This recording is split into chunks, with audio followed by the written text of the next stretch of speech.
Good morning. आज हम पढ़ेंगे कक्षा 7वीं का पाठ नंबर 4 वार्षिक उत्सव। ये देखिए, वार्षिक उत्सव। वार्षिक उत्सव का मतलब होता है स्कूल में मनाया जाने वाला आपका एनुअल फंक्शन। आइए देखते हैं पाठ को। प्रिय मित्र संजय, नमस्कार। नागपुर, दिनांक 7 जनवरी 2017।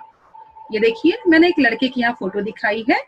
लड़के का नाम है संजय और एक लड़के का फोटो दिखाया है, और ये हमारा जो दूसरा लड़का है यानी कि ये वाला जो पत्र लिख रहा है, इसका नाम है अविनाश। ठीक है, देखिए अब आज का जो हमारा वार्षिक उत्सव का पाठ है ये आखिर है क्या। तो ये पाठ में दो मित्र हैं, एक का नाम है अविनाश और दूसरे का नाम है संजय। अब यहाँ पे बताया जा रहा है कि जो हमारा अविनाश है यानी कि ये जो हमारा पत्र लिख रहा है बच्चा अविनाश, ये आज अपने अच्छे मित्र यानी कि बेस्ट फ्रेंड संजय को पत्र लिख रहा है।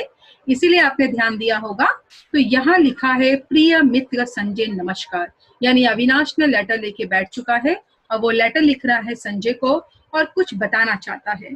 ये लेटर अविनाश किस दिन लिख रहा है, तो ये लिख रहा है 7 जनवरी 2017 के दिन। और कहाँ से लिख रहा है, तो अविनाश नागपुर का रहने वाला है, तो नागपुर से लिख रहा है। तो याद रखिएगा, ये लेटर नागपुर से लिखा जा रहा है। लिखने का तारीख था 7 जनवरी 2017 और ये लेटर किसी और को नहीं, हमारे इस संजय को लिखा जा रहा है जो अविनाश लिख रहा है। आइए देखते हैं आगे।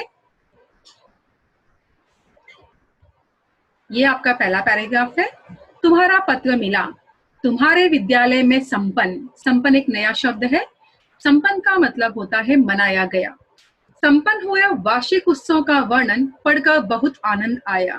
2 दिन पूर्व हमारे विद्यालय में भी वार्षिक उत्सव बड़ी धूमधाम से संपन्न हुआ था। पूर्व का मतलब होता है पहले। इस समारोह के अध्यक्ष, अध्यक्ष का मतलब होता है देखभाल करने वाला, एक भूतपूर्व सैनिक था। भूतपूर्व इसका अर्थ है पहले, यानी कि जो रिटायर हो जाते हैं, जो पहले नौकरी में थे उन्हें कहते हैं भूतपूर्व। मुख्य अतिथि और एक नया शब्द है, इसका मतलब होता है खास मेहमान के रूप में महापौर पधारी थी। महापौर, महापौर का अर्थ होता है नगर की देखरेख करने वाला। आइए देखते हैं चित्रों के द्वारा इस पैराग्राफ को समझेंगे। ये देखिए, एनुअल डे का मैंने एक फोटो दिखाया है। अब हमारा लेखक कहता है तुम्हारा पत्र मिला, तुम्हारे विद्यालय में संपन्न हुए वार्षिक उत्सव का वर्णन पढ़कर बहुत आनंद आया। तो यहाँ पे आज अविनाश लेटर लिख रहा है संजय को। तो संजय के स्कूल में वार्षिक उत्सव यानी कि एनुअल डे मनाया गया था, और जैसा भी मनाया गया था उसने बहुत ही खूबसूरती से एक पत्र अविनाश को पहले लिखा था। जब अविनाश ने ये पत्र पढ़ा तो अविनाश को बहुत खुशी हुई कि संजय के विद्यालय में वार्षिक उत्सव इतनी अच्छी तरह से मनाया गया। अब दूसरे हमारे देखो इस लाइन में क्या बोला गया है, ये वाले लाइन में 2 दिन पूर्व हमारे विद्यालय में भी वार्षिक उत्सव बड़ी धूमधाम से मनाया गया। अब जब अविनाश के विद्यालय में वार्षिक उत्सव मनाया गया तो उसने भी सोचा क्यों ना मैं अपने अच्छे मित्र संजय को पत्र लिखूं और पत्र में बताऊं कि हमारे विद्यालय में वार्षिक उत्सव कैसे मनाया गया था। इस समारोह के अध्यक्ष एक भूतपूर्व सैनिक थे। तो उसने क्या लिखा संजय को अविनाश ने कि हमारे यहाँ जो अध्यक्ष थे वो कौन थे, तो एक भूतपूर्व सैनिक थे। तो बच्चों ये आप देख रहे हो, ये है एक सैनिक की मैंने तस्वीर दिखाई है। तो भूतपूर्व सैनिक का मतलब होता है वो सैनिक जो अपने कार्य से अवकाश ले चुके हैं, यानी कि रिटायर हो चुके हैं। तो एक अवकाश प्राप्त सैनिक को बुलाया गया था अध्यक्ष के रूप में एनुअल फंक्शन के दिन, और दूसरा मुख्य अतिथि के रूप में महापौर पधारी थी। ये देखिए, मान के चलेंगे ये जो लेडी आपको दिख रही है औरत, ये महापौर है। तो उन्होंने कहा कि जो मुख्य अतिथि यानी जो खास मेहमान थी, तो सैनिक जी के अलावा उन्होंने किसे बुलाया गया था स्कूल में, महापौर को बुलाया गया था। महापौर मतलब जो उस इलाके की देखभाल करती है उन्हें कहा जाता है महापौर। तो इस तरह से संजय ने सबसे पहले अविनाश को पत्र लिखकर अपने विद्यालय में मनाए वार्षिक उत्सव के बारे में बताया, तो अविनाश को बहुत खुशी हुई। फिर अविनाश के विद्यालय में ये लेटर लिखने के 2 ही दिन पहले वार्षिक उत्सव मनाया गया था, तो उसने भी एक पत्र लिखा और संजय को बताया कि कैसे उनके विद्यालय में वार्षिक उत्सव मनाया गया। तो सबसे पहले वार्षिक उत्सव में एक भूतपूर्व सैनिक को अध्यक्ष के रूप में और महापौर को मुख्य अतिथि के रूप में अविनाश के विद्यालय में बुलाया गया था। आइए आगे देखते हैं। इस अवसर पर अनेक रोचक कार्यक्रम संपन्न हुए। 7वीं कक्षा के विद्यार्थियों ने सांस्कृतिक कार्यक्रम प्रस्तुत किए। इनके द्वारा भारत के सभी प्रदेशों की सांस्कृतिक झांकियां प्रस्तुत की गई। विद्यार्थियों की विविध वेशभूषा ने दर्शकों की वाहवाही लूटी। विभिन्न खेलों की स्पर्धाएं भी संपन्न हुई। देखिए, रोचक का अर्थ होता है सुंदर, संपन्न हम पढ़ चुके हैं, इसका मतलब होता है मनाया गया। झांकियां, झांकियां का अर्थ होता है सुंदर नजारा। वेशभूषा, इसका अर्थ होता है पहनने के कपड़े, जो अलग अलग वैरायटी के हम पहनते हैं स्पर्धाओं में। और स्पर्धा का मतलब होता है प्रतियोगिता। अब चित्र देखते हैं। देखिए ध्यान से, पहले इस वाले चित्र को देखिए। ये चित्र में मैंने विद्यालय में मनाए जाने वाले सांस्कृतिक कार्यक्रमों और देश में मनाए जाने वाले सांस्कृतिक कार्यक्रमों को दर्शाया है। अब देखिए क्या लिखा अविनाश ने संजय को, कि इस अवसर पर अनेक रोचक कार्यक्रम संपन्न हुए।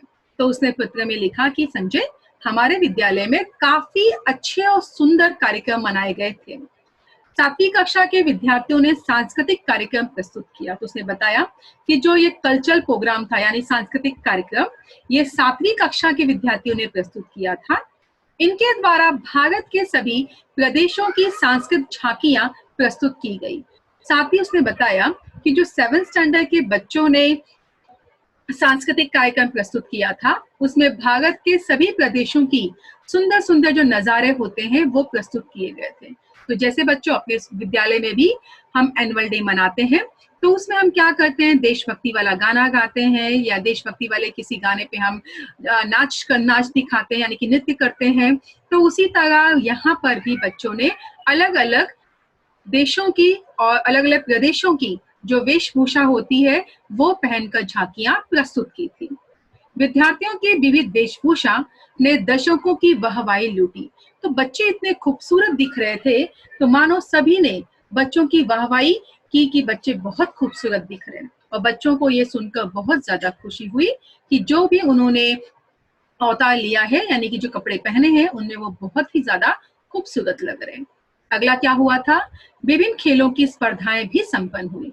इसके साथ ही उसने बताया कि सांस्कृतिक कार्यक्रम तो हुआ ही, साथ ही साथ बहुत सारे खेलों की प्रतियोगिताएं भी हुई, यानी कि स्पोर्ट्स का जो कंपटीशन होता है वो भी संपन्न हुआ था।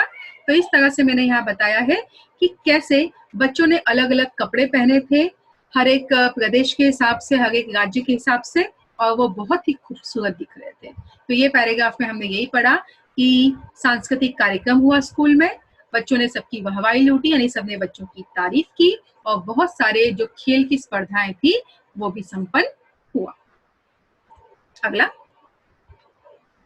इस अवसर पर वर्ष भर की विविध प्रतियोगिताएं एवं उपकरणों में विजयी विद्यार्थियों और उनके अभिभावकों को पुरस्कृत एवं सम्मानित किया गया। विजयी, विजयी का मतलब होता है जीते हुए। अभिभावक, अभिभावक मतलब माता पिता, इंग्लिश में इसे पेरेंट्स कहा जाता है। पुरस्कृत एवं सम्मानित, इसका अर्थ होता है इनाम मिलना। इन विद्यार्थियों के मार्गदर्शक शिक्षक शिक्षिकाओं को भी सम्मानित किया गया।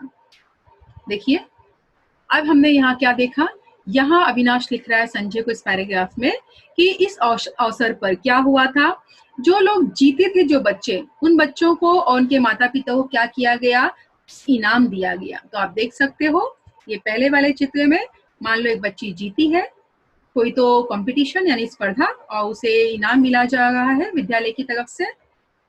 दूसरा, ये देखिए, इनाम पाकर बच्चे कितने खुश दिखाई दे रहे हैं। और तीसरा, यहाँ बताया गया है कि शिक्षकों को भी, जिन्होंने बच्चों का मार्गदर्शन किया था, मोटिवेट किया था उनको खेल में, सांस्कृतिक कार्यक्रमों में, उन शिक्षकों को भी विद्यालय की तरफ से इनाम दिया गया। तो इस तरह से इस पैराग्राफ में शिक्षक, अभिभावक और बच्चे सभी को इनाम दिया गया और सभी लोग इनाम पाकर बहुत खुश हुए। अगला, वार्षिक उत्सव के उपलक्ष्य में आकर्षक रंगोली की प्रदर्शनी लगाई गई थी। ठीक है, उपलक्ष्य का मतलब होता है मौका, प्रदर्शनी का मतलब होता है नुमाइश, यानी कि एग्जीबिशन। स्वादिष्ट व्यंजनों की प्रतियोगिताओं का भी आयोजन किया गया था।